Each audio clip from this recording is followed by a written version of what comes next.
জনাব হ্যাশ, আপনি বাংলাদেশে যান, বাংলাদেশের গণতন্ত্র খুবই বিপর্যস্ত এবং আপনাকে you will have to take the initiative to revive democracy. No, it is a stupid proposition. উনাকে কোন রকম দায়িত্ব আমেরিকান গভর্নমেন্ট দেয়নি এবং আমার যেটা হাসিনা আপা এখন যেটা মনে হচ্ছে যে উনি যে চাকরি ছাড়লেন, এটার আমার assumption and presumption is like this, যে উনার সঙ্গে স্টেট ডিপার্টমেন্টের সংযোগ বিচ্ছিন্ন ছিল, অর্থাৎ সমন্বয়হীনতা ছিল।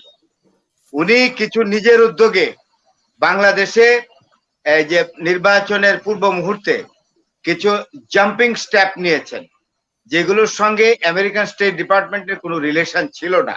কূটনীতিকরা রাজনীতিতে আসবেন কেন? কূটনীতিক তার দায়িত্ব পালন করবেন, তিনি তার নিজ নিজ দেশের একজন কূটনীতিকরা তাদের নিজ নিজ দেশকে রেপ্রেজেন্ট করবে। এখানে তারা তাদেরকে রাজনীতি করতে বলা হয় না। উনি যায় সেক্রেটারিয়েটে দেখা করতে মন্ত্রীদের সঙ্গে, বলেন তো, মিনিস্টারদের সঙ্গে সচিবালয়ে দেখা করতে যায়, উনি রাজনীতিবিদদের সঙ্গে চলে যায় উইদাউট ইনভিটেশনে। It was too embarrassing. যে পিটার হ্যাশ একজন একটা দেশের অ্যাম্বাসেডার, আমেরিকার অ্যাম্বাসেডার, উনি বাংলাদেশে ইন্ডিয়ান এম্বাসির কর্তা ব্যক্তি, সরি, আমেরিকান এম্বাসির কর্তা ব্যক্তি। তো একজন ডিপ্লোম্যাট, একজন বিদেশি কূটনীতিক কিভাবে একটা দেশের গণতন্ত্র পুনরুদ্ধার করে, এটা আমার মাথায় আসলো না। পিটার হ্যাশকে এই দায়িত্ব দেওয়া হয়নি, আমেরিকান গভর্নমেন্ট বা স্টেট ডিপার্টমেন্ট বা আমেরিকান ডিপ্লোম্যাটিক বডি এই দায়িত্ব দেয়নি যে জনাব হ্যাশ, আপনি বাংলাদেশে যান, বাংলাদেশের গণতন্ত্র খুবই বিপর্যস্ত এবং আপনাকে you will have to take the initiative to revive democracy. No, it is a stupid proposition. উনাকে কোন রকম দায়িত্ব আমেরিকান গভর্নমেন্ট দেয়নি এবং আমার যেটা হাসিনা আপা এখন যেটা মনে হচ্ছে যে উনি যে চাকরি ছাড়লেন, এটার আমার assumption and presumption is like this, যে উনার সঙ্গে স্টেট ডিপার্টমেন্টের সংযোগ বিচ্ছিন্ন ছিল, অর্থাৎ সমন্বয়হীনতা ছিল। উনি কিছু নিজের উদ্যোগে বাংলাদেশে যে নির্বাচনের পূর্ব মুহূর্তে কিছু জাম্পিং স্টেপ নিয়েছেন, যেগুলোর সঙ্গে আমেরিকান স্টেট ডিপার্টমেন্টের কোনো রিলেশন ছিল না এবং সম্ভবত উনি বরখাস্তের মুখোমুখি হইতেন। ইন্টেলিজেন্ট মানুষ, ফরেন সার্ভিসের লোক, ডিপ্লোম্যাট, বুঝে আগে ভাগে রিজাইন দিয়ে দিয়েছেন।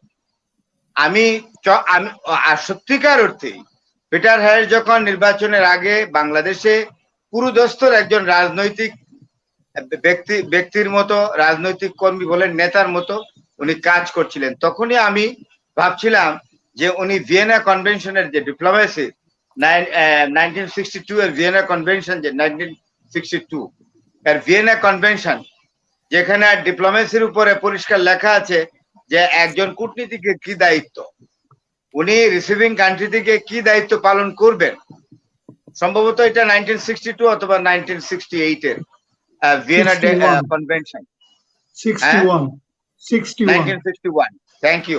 1961 এর ভিয়েনা কনভেনশনে কূটনীতিকদের কর্তব্য এবং দায়িত্ব সম্পর্কে বলা আছে এবং পিটার হ্যাশ বাংলাদেশের নির্বাচনে যা করছিলেন তা thoroughly violation of the Vienna Declaration about the functions of the diplomat in 1961. তো সেই জন্য আমার মনে হয় এটা সমন্বয়হীনতার জন্যই he was going to be disposed or discharged, আমার যেটা মনে হয়েছে, অথবা ওনাকে বরখাস্তের মুখোমুখি হওয়ার সম্ভাবনা ছিল। he was smart enough to put his resignation. তো এরকম ঘটনা আরো একজন কূটনীতিকের হয়েছিল। আপনারা এটা জিলুর ভাই জানার কথা, পণ্ডিত মানুষ, লেখাপড়া করেন। সেটা হলো আর্চার ব্লাড। আর্চার ব্লাড ছিলেন মুক্তিযুদ্ধের সময় আমাদের এখানে American consul general, the then east পাকিস্তানে, বর্তমান বাংলাদেশে, আর ফারল্যান্ড ছিলেন ইসলামাবাদে আমেরিকার রাষ্ট্রদূত। আর্চার ব্লাড রিপোর্ট করছিলেন যে there is a bloodbath taken place in Dhaka in 26 March 1971। এটার জন্য তিনিও মানে চাকরি যাওয়ার উপক্রম, উনি তখন চাকরি গিয়ে চলে গেলেন। উনি চাকরি ছাড়েননি, কিন্তু যাওয়ার পরে ওনাকে ট্রান্সফার করা হলো, যেগুলো পানিশমেন্ট ট্রান্সফার ছিল। আলটিমেটলি আর বেশি দিন টিকে নাই, মাস 3 পরে চাকরি ছেড়ে দিয়ে একটি বিশ্ববিদ্যালয় কলেজের উনি শিক্ষক ছিলেন, ফরেন অ্যাফেয়ার্স পড়াতেন, ইন্টারন্যাশনাল অ্যাফেয়ার্স। তো পিটার হ্যাশের ভাগ্য অনেকটা সেরকমই হয়েছে। এটা হলো সমন্বয়হীনতা। Peter Hash was not in a position exactly to maintain the bridge between the State Department and him, particularly on the functions he conducted before the election of Bangladesh. সেই জন্যই উনি আজকে ওনার এই অবস্থা হয়েছে। তো আমি যেটা মনে করি, কূটনীতিকরা রাজনীতিতে আসবেন কেন? কূটনীতিক তার দায়িত্ব পালন করবেন, তিনি তার নিজ নিজ দেশের একজন কূটনীতিকরা তাদের নিজ নিজ দেশকে রেপ্রেজেন্ট করবে। এখানে তারা তাদেরকে রাজনীতি করতে বলা হয় না। উনি যায় সেক্রেটারিয়েটে দেখা করতে মন্ত্রীদের সঙ্গে, বলেন তো, মিনিস্টারদের সঙ্গে সচিবালয়ে দেখা করতে যায়, উনি রাজনীতিবিদদের সঙ্গে চলে যায় উইদাউট ইনভিটেশনে। It was too embarrassing. He was acting just like more than a politician. মানে এম্বারেসিং এই কারণে কি সরকারের পক্ষে কাজ করে নাই, এই জন্য মানে সরকারের পক্ষে কাজ সরকারের পক্ষে, এই আওয়ামী লীগের পক্ষে কাজ করেনি দেখেই এম্বারেস ফিল করছেন? আওয়ামী লীগের পক্ষে কাজ করেনি, আওয়ামী লীগের পক্ষে ওনাকে কাজ করতে আওয়ামী লীগ বলেছে? কে বলেছে আওয়ামী লীগের পক্ষে ওনাকে কাজ করতে?